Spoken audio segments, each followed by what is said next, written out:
Assalamualaikum warahmatullahi wabarakatuh. Saya Salsa Sofia Lauren, mahasiswi Sekolah Tinggi Ilmu Ekonomi Latifah Mubarokiyah, Suryalaya, Tasikmalaya.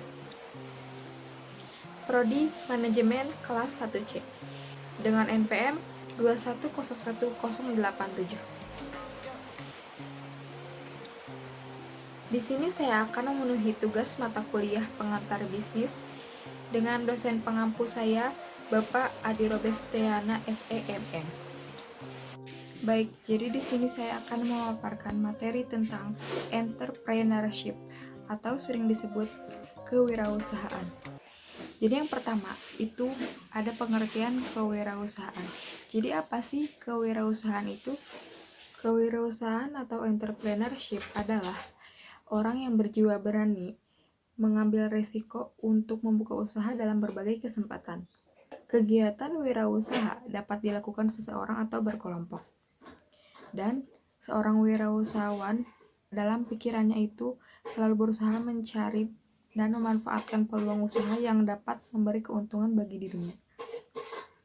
Menurut Insinyur Ciputra, pada Kompas tanggal 31 bulan Agustus 2009, yaitu generasi muda sudah saatnya mengubah pola pandang, jangan hanya berpikir sebagai pegawai setelah lulus dari lembaga pendidikan tinggi.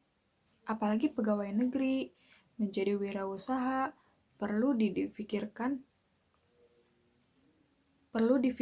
sebagai pilihan. Kemudian, untuk memajukan perekonomian dan kesejahteraan Indonesia, butuh 4 juta wirausaha terutama yang inovatif di Indonesia. Baru ada 400.000 atau 0,18%, sebaiknya 2% dari populasi. Nah, adapun 3 jenis wirausaha menurut Insinyur Ciputra juga. Yang pertama, ada necessity entrepreneur. Apa? Yaitu menjadi wirausaha karena terpaksa dan desakan kebutuhan hidup. Yang kedua, replicative entrepreneur, yang cenderung meniru-niru bisnis yang sedang ngetren sehingga rawan terhadap persaingan dan kejatuhan. Yang ketiga, innovative entrepreneur, wirausaha inovatif yang terus berpikir kreatif dalam melihat peluang dan meningkatkannya.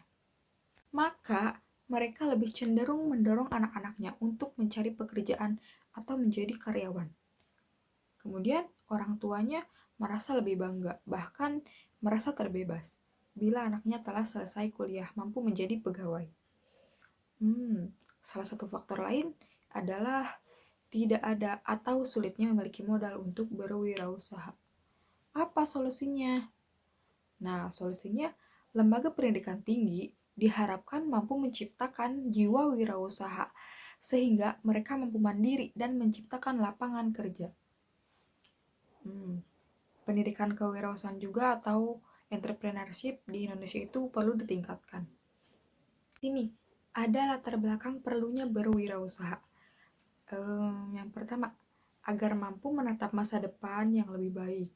Kemudian, berwirausaha diharapkan seseorang mampu mandiri, membuka lapangan kerja bagi orang lain.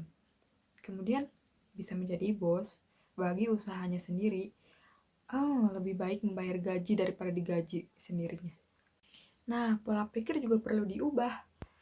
Bagaimana mengubah pola pikir baik, mental, ataupun motivasi orang tua, dosen, mahasiswa, agar kelak anak-anak dibiasakan untuk menciptakan lapangan pekerjaan daripada mencari pekerjaan. Tapi ada kendala juga bagi seseorang untuk memulai usahanya. Apa? Yang pertama, itu adanya ketakutan akan rugi atau bangkrut. Yang kedua, merasa tidak memiliki masa depan yang pasti jika berwirausaha. Yang ketiga, merasa bingung dari mana ya memulai usahanya. Nah, bagaimana memulai usahanya atau bisnisnya tersebut? Yang pertama, lihat keadaan pasar yang kompleks dan dinamis. Kemudian, dapat menjadi mesin penggerak bisnis. Ketiga, lihat kebutuhan dan harapan konsumen.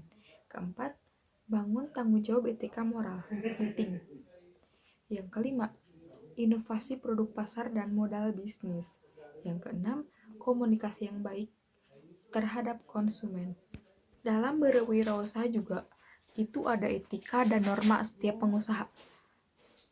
Harus jujur, bertanggung jawab, menepati janji, disiplin, taat hukum, suka membantu, komitmen dan menghormati, mengejar prestasi. Tujuan dan manfaat etika wirausaha tersebut itu persahabatan, pergaulan, itu bisa menambah teman gitu. Terus orang lain percaya kepada si pengusaha tersebut, menyenangkan orang lain, membujuk pelanggan, mempertahankan pelanggan, dan membina, menjaga hubungan juga. Ciri wirausaha yang berhasil. Pertama, memiliki visi dan tujuan yang jelas. Kemudian, inisiatif dan selalu proaktif. Yang ketiga, berorientasi pada prestasi. Yang keempat, berani mengambil resiko. Kelima, bekerja keras. Keenam, bertanggung jawab terhadap segala aktivitas yang dijalankan. Ketujuh, komitmen pada berbagai pihak. Kedelapan, mengembangkan dan memelihara hubungan dengan baik ke berbagai pihak.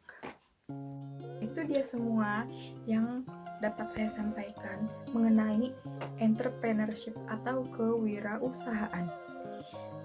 Sebaiknya Anda semua bisa menjalankan bisnis sendiri gitu.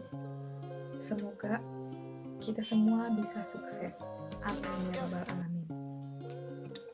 Sekian presentasi dari saya. Mohon maaf apabila ada kekurangan dan kesalahan. Terima kasih atas perhatiannya. Wabillahi taufiq wal hidayah. Wassalamualaikum warahmatullahi wabarakatuh.